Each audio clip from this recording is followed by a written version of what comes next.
nung nag-google ko, number 1 richest billionaire sa Japan. May sumulat sa akin several months bago siya pumunta sa Pilipinas. Sumulat sa akin na presidente daw siya ng blank company sa Japan. Eh, hindi ako fashion conscious eh. Ikaw, magaling ka nga sa fashion. Oh, hindi ah. Wala akong alam sa fashion. So yung brand na yun, hindi ko kilala. Okay. In-invite daw ako to interview him. In what day, what place, ganyan-ganyan. Sabi ko sa secretary, never heard. Tabi mo lang dyan. Lista mo lang. Sorry, nakakatawa. Di ako nagre-research always. Sabi ko sa secretary ko, pakilista mo lang dyan sa appointment book. Kung may oras ako, dadaanan ko yan. Di ko na alam na ano. Tapos nung around that time, nagtuturo ako sa La Consolacion College, Manila. In-invite ako ng mga madre magturo, part-time.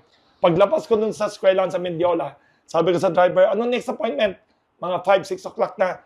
Sir, isa na lang appointment mo. Blank, nag-i-invite sa'yo sa Mall of Asia.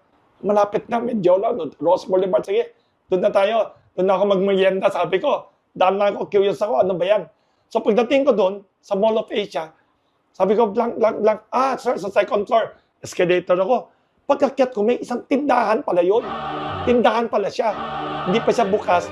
Tapos, ang daming empleyado na sa loob na.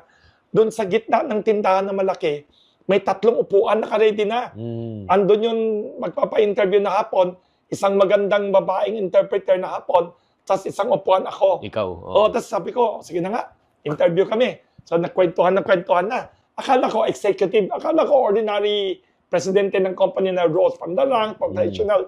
Nung in the middle kwentuhan, sabi ko, sir, what is the secret of your success? Napatawa tatawa siya. I'm just lucky, I'm the son of the founder. Sabi niya, why? My father created this suit business.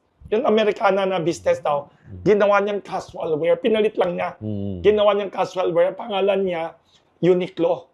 Sikat pala yun. Uniqlo. Sikat pala yun. Alam mo, Tanji.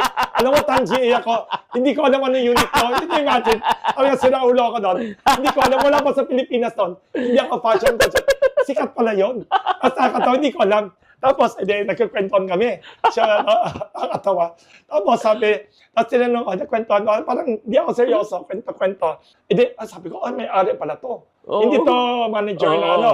Siya pala, anak ng may-ari. Tapos sabi ko, by the way, how much is your sales last year? Tapos sabi niya, blank $1 billion. Nagulat ako. Malaki pala to. Sikat pala to. Alam mo, mukha akong tanga talaga. Tapos bigla akong naging seryoso. In-adjust ko na lahat ang tanong ko. In-adjust ko na blank, tapos nagkakwentuhan na kami. Itong maliit na Japanese